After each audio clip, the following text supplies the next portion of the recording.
Good evening friends, હું Tanmay Shah, managing director of Shah investors. આજના budget સેશનમાં આપણા ઓનરેબલ ફાઇનાન્સ મિનિસ્ટર નિર્મલા સીતારામનજીએ બધાને સરપ્રાઇઝ કરી દીધા છે. આજનું બજેટ બેટર ધેન એક્સપેક્ટેશન્સ આવ્યું છે. કેવી રીતે? બજેટમાં અમે લોકો વિચારીએ છીએ કે આ બજેટ મિડલ ક્લાસ, મેન્યુફેક્ચરિંગ અને MSME ને ફોકસ કરીને આપવામાં આવ્યું છે. 3M જે ઇકોનોમી માટે ઘણું પોઝિટિવ છે. તો આ બજેટમાં જે ટેક્સ લિમિટ છે એ 7 લાખથી 12 લાખ કરવામાં આવી છે. આની અસર ઇકોનોમી પર કેવી રીતે પડશે? ખૂબ પોઝિટિવ વાત છે. જે લોકો 7 લાખની ઉપરની ઇન્કમમાં હતા એ લોકોને ટેક્સ ભરવો પડતો હતો અને હવે 12 લાખ સુધીની ઇન્કમવાળા દરેક વ્યક્તિને ટેક્સ ભરવાની જરૂર નથી. તો એનાથી દરેક લોકોના સેવિંગ્સમાં વધારો થશે. હવે એ સેવિંગ્સને કેવી રીતે ઉપયોગ કરશે?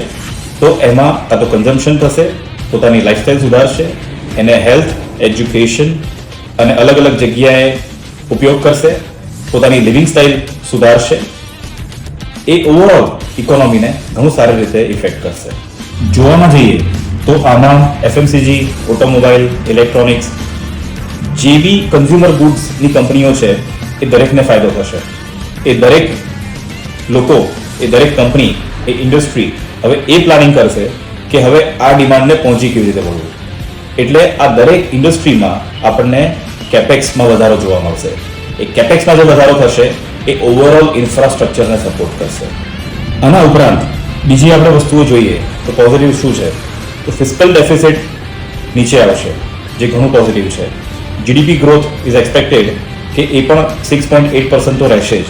ગવર્મેન્ટના અંદાજથી યુઝ્યુઅલી ગવર્મેન્ટ થોડું કન્ઝર્વેટિવ હોય છે, તો એમના અંદાજથી મને એવું લાગે છે કે આપણે થોડું સારું જ પરફોર્મ કરીશું અને ઓવરઓલ ટેક્સ ઇન્કમ ઇન્ક્રીઝ થશે 10થી 11%.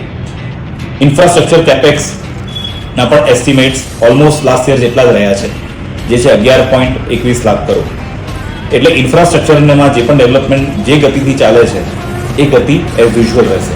આ ઉપરાંત જોઈએ તો special allocation to north east states, એ લોકોને સ્પેશિયલ એલોકેશન ફંડ કરવામાં આવ્યું છે. તો એ બાજુ ડેવલપમેન્ટ કરવાની ગવર્મેન્ટની ગણતરી વધારે સારી છે. એના સિવાય જલ જીવન મિશન 100% કવરેજ બાય 2028, હર ઘર જલ.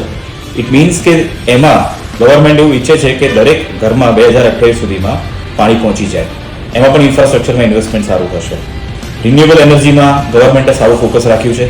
એમાં દર વખત કરતાં ઘણું સારું એ લોકોએ બજેટ આ વખતે વધાર્યું છે. અને major boost to MSME, specially એમાં જોઈએ તો ચેન્જ ઇન ક્લાસિફિકેશન એ MSME માટે ખૂબ મહત્વનો મુદ્દો છે. આના સિવાય બીજું શું છે? તો major increase in allocation in few services, જે આપણા માટે ખૂબ જરૂરી છે અને એમાં યંગસ્ટર્સને પણ ધ્યાનમાં રાખ્યા છે અને એ સિવાયના બધા લોકોને ધ્યાનમાં રાખ્યા છે. એ બજેટ એલોકેશન શેમાં વધાર્યું છે? તો પહેલું તો છે સ્પોર્ટ્સ એન્ડ યુથ સર્વિસીસ. અત્યાર સુધી સ્પોર્ટ્સ અને યુથ સર્વિસીસમાં અમે લોકોએ આ રીતનું બજેટિંગ જોયું નથી. આ વખતે જનરલ એજ્યુકેશન, IT એજ્યુકેશન બધામાં બજેટ તો આપેલું જ છે, પણ સ્પોર્ટ્સ અને યુથ સર્વિસીસમાં દર વખત કરતાં વધારે બજેટ કરવામાં આવ્યું છે. Medical, public health activity, housing development અને છેલ્લું અગત્યનું અમને લોકોને જે સારું લાગ્યું છે એ પણ એ છે કે skill development programme for youth.